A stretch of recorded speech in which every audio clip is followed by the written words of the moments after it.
Coming up on BCN today, the province of Alberta ends the way it pays for its doctors, and it's got physicians upset. Plus, Lethbridge police searching for the owner of this wallet. It's what's inside that counts. And rail blockades continue around the country while politicians bicker about how to handle the growing situation. Your Canada. Your Southern Alberta. Your stories. From our studios in the heart of Lethbridge, it's BCN Today with Jeanette Roche. Hello, thanks for joining us, and happy Friday.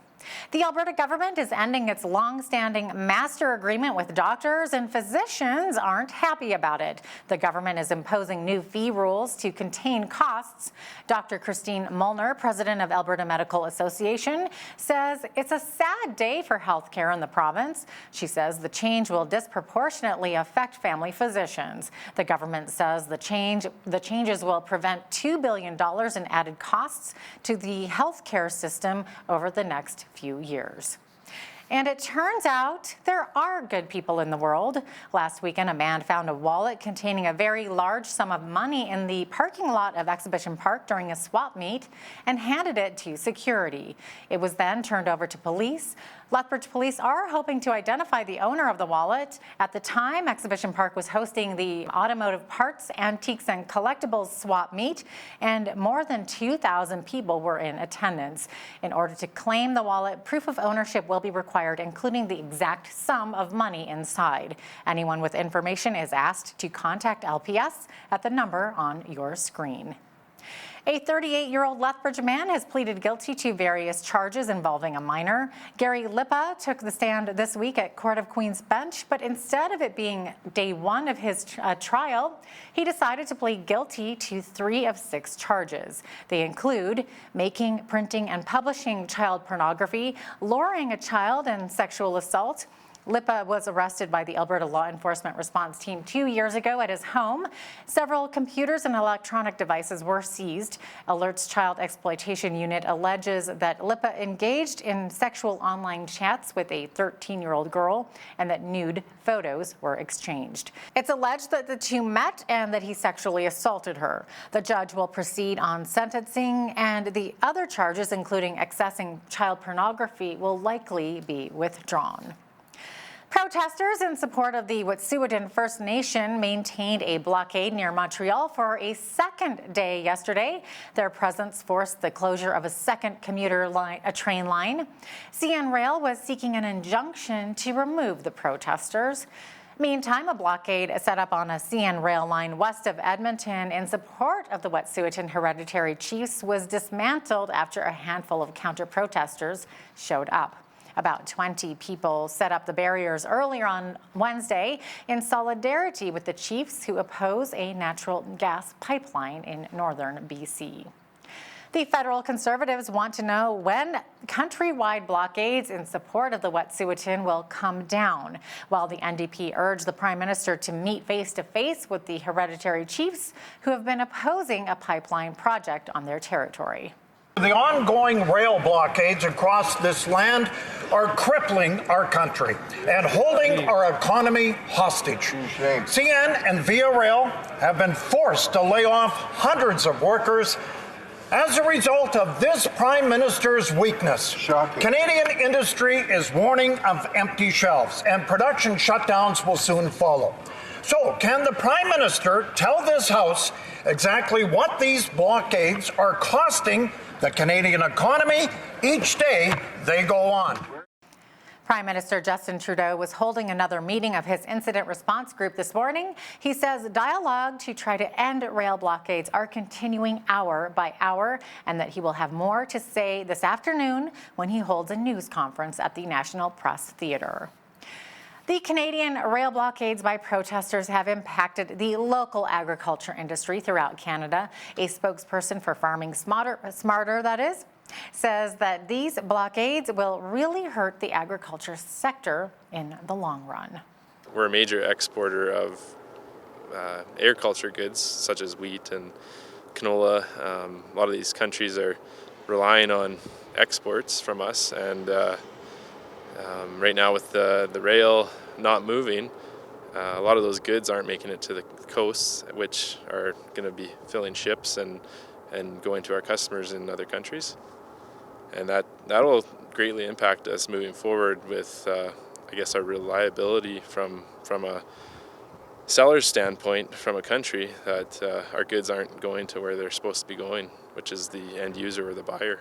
Via Rail has temporarily laid off close to 1,000 employees while the blockade continues. A British Columbia woman who recently traveled to Iran is suspected to be the province's 6th case of novel coronavirus, according to BC's provincial health officer, Bonnie Henry. We are announcing that we do have a new case of COVID-19 here in British Columbia. This is a young woman in her 30s who is positive at the testing that was done here at the BC CDC lab. Samples have gone on to the NML for confirmation, but we are confident that this is a true positive. She resides in the Fraser Health region and has recently returned from travel to Iran. Fraser Health is actively investigating the close contacts, and a number have already been put in isolation, and additional information is being gathered even as we speak. We'll be doing a detailed investigation of her travel, when her symptoms started, and determine whether we need to investigate or notify people who are on the aircraft that she returned in. As the quarantine period ends for hundreds of Canadians evacuated from Wuhan, China, another is beginning for Canadians who had been aboard the Diamond Princess cruise ship. The Wuhan evacuees get to go home today after spending 2 weeks in isolation at CFB Trenton, Ontario. The chartered plane bringing ship passengers from Japan touched down at the base early this morning. The passengers were then put on buses and taken east to Cornwall, where they will spend a further period in quarantine. Lethbridge City Council recently voted in favor of drafting a bylaw to ban conversion therapy in our city. It's the practice of using counseling or other means to try and change someone's sexual orientation.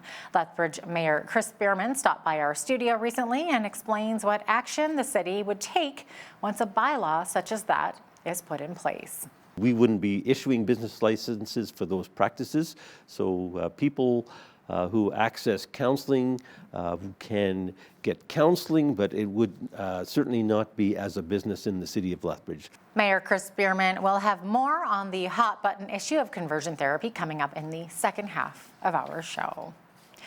The Southwestern Alberta Teachers Annual Convention was held at the University of Lethbridge. It focused on leadership and professional issues, to name a few.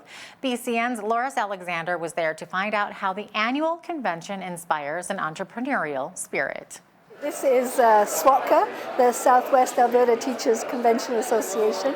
It's a teachers convention for about 2,000 teachers who teach here in southern Alberta.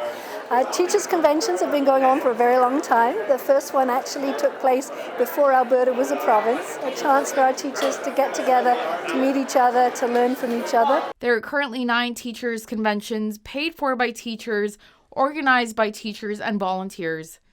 The convention had a variety of exhibits, no two alike. We love skating for its ability to be a low-impact sport that everybody can do, and they can do it for their entire life. And for a lot of students, it's a whole new break into a different style of physical literacy that they maybe haven't tried before. In terms of being here at the convention, we're here trying to reach more students and reach more teachers to bring our programs to more people across Western Canada. Currently, we're teaching about 100,000 students every year in over 350 schools. We end up talking to lots of parents who have sent their kids to camp before, as well as teachers that bring their classes. And so it's fun to reconnect with those teachers and parents that have been a part of camp before, as well as new options, new teachers that have never been there before but that have heard about it from other teachers. I'm here as a teacher. I teach choir and sewing and language arts and social, and so I've been looking around for different resources in those fields and ways to implement things in my classroom. And my husband is here. We're the owners of Control V Lethbridge, which is over by the movie mill, and so he's here as a vendor as well. For Bridge City News, I'm Loris Alexander. Thank you, Loris. The Lethbridge Sports Hall of Fame introduced 6 new inductees at the Nicholas Sharon Arena. As BCN's Micah Quinn explains, the nominees shared their experiences during their careers and about what the nomination really meant to them. The newest inductees to the 2020 Lethbridge Sports Hall of Fame were introduced to the public today for the first time, and they shared some of their favorite memories during their careers. We went to nationals for PEI, and as a young group, I think it was such a great opportunity for us to experience and to be able to travel and to be able to make connections over there and to be able to stay here, and our friendships that we built along the way I think was really awesome. Maybe getting the Chinook Open in Lethbridge, a local competition, because when my daughter skated we traveled all over because she was one of these I want to go all the time. So I worked on getting a competition here, and that to me was maybe the highlight of my years, because we've had it for quite a few years now. The 1983 slow pitch champions, Schwartz Angels, were connected because they were such a close group of friends. We were a really tight group at the time. Like I said, in winter it was hockey, and in summer it was the slow pitch, and so it went even outside of that. We traveled together, we played golf together, we did pretty well everything together as a group, and of course life gets in the way, and you grow up and you get married and you have kids and grandkids and et cetera, and when you get opportunities to get together, it's like you never parted company. For Bridge City News, I'm Micah Quinn. There have been 325 members that have been inducted into the Lethbridge Sports Hall of Fame since 1985. The induction banquet will take place Friday, May the 1st. Economic development organizations strive to understand what drives economic costs and benefits. This week at SACPA, Speaker Bev Thornton explored the opportunities and challenges in sustainability and economic development. In southwest Alberta, we have a richness of agriculture, energy, renewable energy, and tourism opportunities. And when we look at those, the common thread that runs through them is sustainability of our landscapes and our businesses and healthy community development. So this element of sustainability always works with what we do in economic development. And when we see problems and challenges, those really represent opportunities. So in our role, we work with our communities to help identify those and figure out how, working together, we can move forward. Thornton is the Executive Director of Alberta Southwest Regional Alliance, a partnership of 16 rural municipalities. She's worked with this group since its inception in 2000. And weather-wise, we're seeing some beautiful spring-like temperatures in the pluses, but it's that crazy wind that reminds us that it's still winter. I'll have a full look at our weekend weather forecast coming up right after this short break. Stay with us.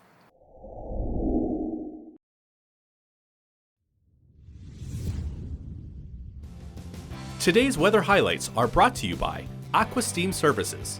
For award-winning carpet and upholstery cleaning, experience the clean difference with Aqua Steam Services. And welcome back. Here's a look at our weather highlights for today and tomorrow in Lethbridge.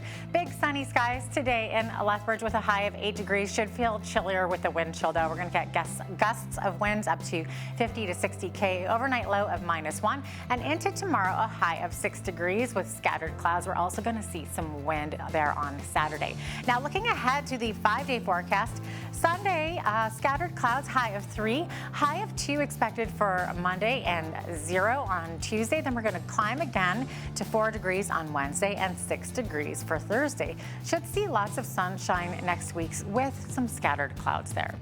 Now the average highs and lows for this time of year, according to the almanac, they tell us that 2 degrees is the average high, -10 the average low. We're definitely in that range and at times above, which is great. The warmest day on record for today was back in 1973. It was 16 degrees, and the chilliest day on record was in 1957. It was -26. Let's be happy we're not there.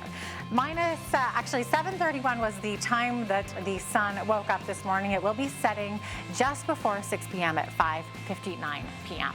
Now looking over to the highs today on the west coast, -1 expected to be the high in Victoria. 1 degree in Vancouver under sunny skies. Mix of sun and cloud today in Edmonton. -6 is the high and 0 degrees is the high in Calgary with increasing cloud. Now over in the rest of the prairies, chilly. -12 expected to be the high in Saskatoon. -11 in Regina with lots of sunshine there. Same thing for Manitoba. Sunshine with some chilly conditions. -8 is the high though for Winnipeg. And further east, Toronto going to see some sun today with -7 as a high. -14 in Ottawa, and -12 is expected in Montreal today with a chance of flurries. So a bit chillier conditions there. Now over in Atlantic Canada, very chilly, -17 the high there. Sunny skies though. Sunshine also expected for Halifax with a high of -14, -16 under increasing cloud for Charlottetown and St. John's, Newfoundland, -10. They have stopped their snow squall warning, and there you go. Up next is Hal Roberts with the ski report. Here is today's BCN ski report, looking at accumulations over the last 72 hours. No new snow in Marmot Basin, but there's still a 132 centimeter base. Castle Mountain has had 1 centimeter fresh snow and a 248 centimeter base. Sunshine Village has had 3 centimeters of new snow over the past 72 hours and a 170 centimeter base. No new snow at Lake Louise, and they still have a 163 centimeter base. Mount Norquay has had 1 centimeter fresh snow and a 91 centimeter base. Nakiska's also had 1 centimeter of new snow over the past 72 hours and a 132 centimeter base. No new snow at Whistler, but they still have a solid base of 240 centimeters. Panorama has a 120 centimeter base. No new snow at Whitefish, Montana, but they still have a 318 centimeter base. Have fun and play safe on the slopes this weekend. And if you decide not to hit the slopes this weekend, you can always check out what's playing at the Mill. Here's Len Binning with your Movie Mill Minute.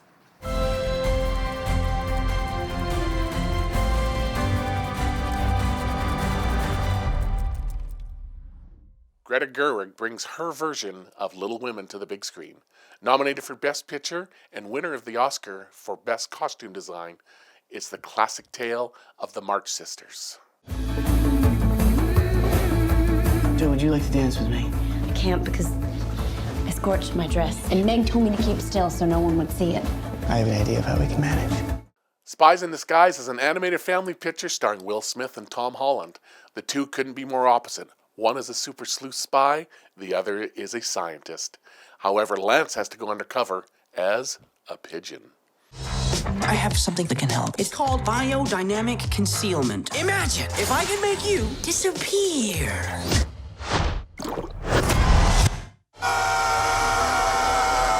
Hey, Lance, look at me. Look at you? I can see my butt and your face at the same time. That is so cool. February is Heart Month. Heart disease and stroke are 2 of the leading causes of death in Canada, affecting more than 1.6 million Canadians. Thanks to help from the Heart and Stroke Foundation, the death rate from heart disease and strokes has declined by more than 75%. In an effort to remind Canadians about this important issue, the folks with Heart and Stroke have partnered with Orange Theory Fitness in Lethbridge. 8 out of 10 of us in Canada are carrying a risk factor for heart disease, and we may not know it. And our website has a really short risk quiz that a person could take and find out what those risk factors are. But things like your blood pressure, cholesterol, lack of exercise, maybe not eating as healthy as one should, perhaps consuming too much sugar, drinking sugary drinks instead of using water to hydrate the body. So yes, I mean, that's pretty significant that 8 out of 10 of us are carrying at least one of the risk factors. So I think that's a really important thing to be aware of. Like, don't wait until something happens to you or within your family. Make sure that you're being proactive about your health. Eat healthy, exercise, don't smoke, drink lots of water. Find ways to make sure that you don't have too much stress in your lives, and that you have ways to deal with that stress. So it's just key to be proactive about your health. For more tips on how to keep your heart healthy, visit heartandstroke.ca. It's the time of year where you should stay off the lake ice, but what happens if someone falls through? Members of the Lethbridge Fire Department received hands-on training at Henderson Lake this week on how to safely rescue someone if they do just that. BCN's Micah Quinn explains how these exercises can help save lives. The Lethbridge Fire Department made their yearly trek to Henderson Lake to showcase their ice rescue training sessions. For our guys to be doing this training so we can stay current on the techniques that's required to make a rescue if there's a person or an animal in the water.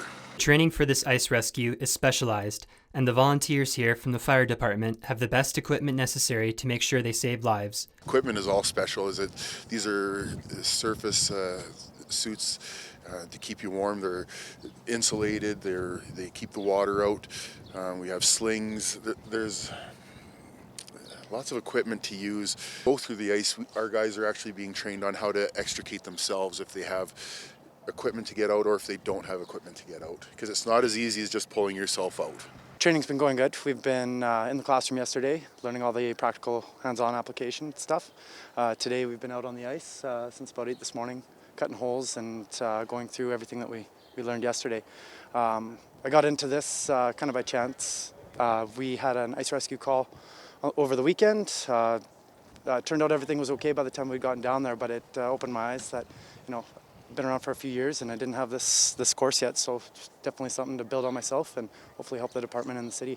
These types of ice rescues require the firefighters to be in good shape as well. Using muscles that you don't really use on an everyday basis, and so being a firefighter, you definitely have to be in good physical shape, and so this kind of more reinforces that. The ice rescue training is a great way for the Lethbridge Fire Department to work together, and over 80% of the firefighters on staff have signed up for training, and the need is growing stronger daily. For Bridge City News, I'm Micah Quinn.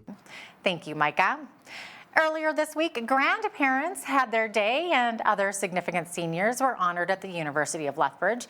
Destination Exploration hosted a day where kids and their significant seniors could engage in hands-on science and technology activities. Most of the time, kids get handed off to their grandparents, or they get to spend the week with the grandparents, and that's always a great time. So we thought, might as well bring some opportunities to come and do some science stuff here, and it's a great way to get kind of the different generations working together and bridging the gap between technology, because it's really not that scary when you break it down. We got to come here to the Science Center to do a grandma and grandson event, and this is really special. We're seeing how science comes to life and able to touch and feel and play with things, which sometimes science is kind of removed from, especially for young children. And we're learning a lot about science, and especially right now we're working on circuits in a very, very fun way. Israel's reputation for groundbreaking technology is one reason it's described as a startup nation. Much of that new technology was recently on display in the Our Crowd conference in Jerusalem. As we hear in this next report, the event displayed solutions for everything from the coronavirus to the wildfires in Australia. Our Crowd is an annual event that showcases Israel's innovations, from medicine to agriculture and technology. The startups here at the Our Crowd Summit address a number of challenges facing the world, including the most pressing one of the day, the coronavirus. Sanitize uses nitric oxide to kill topical infections, including the coronavirus. All the stores right out of all the hand sanitizer, so we have the gel. And it's a gel that releases nitric oxide, so if you put it on your hands, and I can show you you take it like that and you put it on your hands and you rub it. All the bacteria, viruses, everything that I had is gone. That's it. So it works. Our Crowd is the dream of founder Jonathan Medved. Our Crowd is the world's largest democratic venture investing platform. We allow people from all over the world to invest in great startups that are being built here in Israel and around the world. They're changing the world in areas such as cybersecurity, mobility, healthcare, ag tech. They're creating the next big thing. Israel is now at the forefront and in the center of problem-solving technologies for the entire world. We know how to Lethbridge Mayor Chris Bierman stopped by our studio recently to discuss some of the major issues our city is facing, including drug crime. That interview is coming up, but first, here's a look at what's happening in and around your community. Here's your Bridge City News Community Calendar.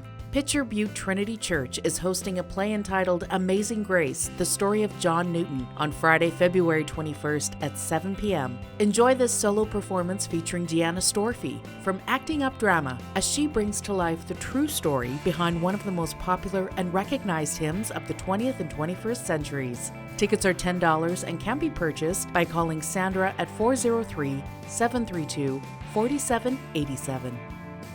The Coldest Night of the Year walk is taking place Saturday, February 22nd at the Evangelical Free Church of Lethbridge. This fundraising event is in support of Lethbridge's hungry, hurting, and less fortunate. The walk will begin at 5:15 p.m., followed by a warm celebration meal. Interested walkers are encouraged to register as soon as possible at cnoy.org. For more information, visit streetsalive.ca.